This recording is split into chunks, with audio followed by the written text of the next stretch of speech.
বন্যা কি আমরা আবার দেখি ফেলবো নাকি? আমাদের এলাকাতে যেইভাবে বৃষ্টি হচ্ছে, জায়গায় জায়গায় যেই পরিমাণ পানি জমে গেছে, ছোট ছোট প্রজেক্টগুলো ভেসে গেছে, শুধু খালে একটু পানি কম হয়েছে, সেই পরিমাণে পানি বৃষ্টি পড়তেছে, পানি চলতেছে। মনে হয় না আমরা মোটামুটি বেঁচে যাবো এবার হালকা পাতলা বন্যা থেকে।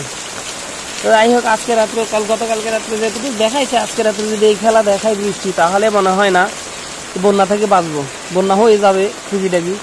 তো যে পরিমাণ বন্যা হয়েছে, মোটামুটি ক্ষয়ক্ষতির সংখ্যা বহুত হেক্টর জমি পানির নিচে পড়ে গেছে। এখন নতুন করে যারা ধান লাগিয়েছে তাদের পানির নিচে ধান চলে গেছে অলরেডি। তো ধানের মধ্যে তো সার ওষুধ দিয়ে তো বড় করেছিল, সার আলি, এগুলা যখন এই আপনার পানির নিচে পড়ে যাবে, সাথে সাথে কালো হয়ে নষ্ট হয়ে যাবে।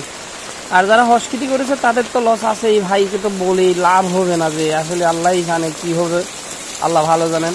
তবে মানুষ আল্লাহকে একটু ডাকুক। মানুষ এখন মুসলমান এই দলে সেই দলে বিভক্ত হয়ে যে একটা অবস্থা হয়ে আছে মুসলমানগুলার, মনে হয় বেশি বেশি করে এখন আল্লাহ আল্লাহ করাই উচিত।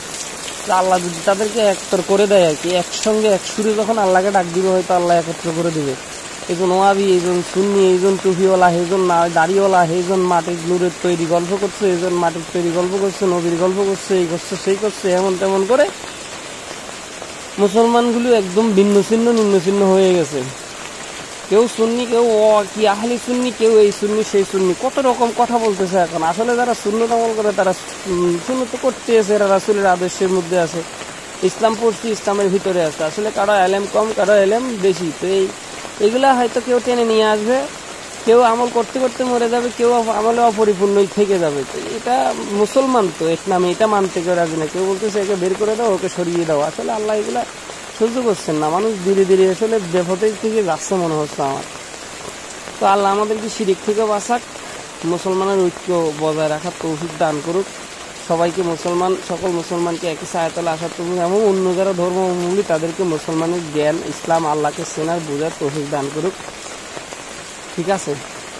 আর এখন বৃষ্টি বাদল তো আপনারা দেখতেই পাচ্ছেন। তো যারা এখান থেকে দেখতে পাচ্ছেন তারা একটু পৌঁছে দিবেন, যারা দেখতে পায় না।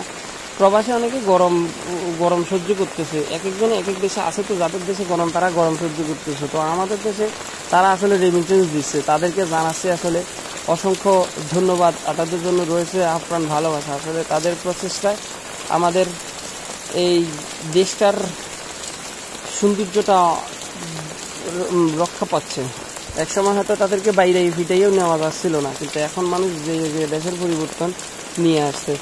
আসলে ইসলাম চায় না আলাদা থাকুক, কিন্তু আমরা পেটের দায়ী, আমাদের আলাদা হতে হচ্ছে। দেশকে রক্ষা করার স্বার্থে আমাদেরকে বের হতে হচ্ছে এখান থেকে।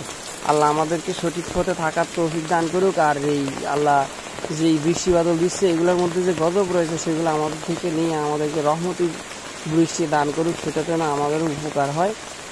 আল্লাহ যা করছেন, আল্লাহর খুশিকে আমরা স্বাগত জানাতে হবে। তো সবাই ভালো থাকবেন, আমার জন্য সবাই একটু বেশি দোয়া করবেন। আমার শরীরটা একটু ভালো না, বুঝছেন, শরীরের মধ্যে বুক টুক ব্যথা কথা করে। তো এই রোগে ধরে ফেললে আর কোনো ছাড়ে বলেন, ধীরে ধীরে যাচ্ছে আর কি, আমাকেও ডাকছে। ভালো থাকবেন, আসসালামু আলাইকুম।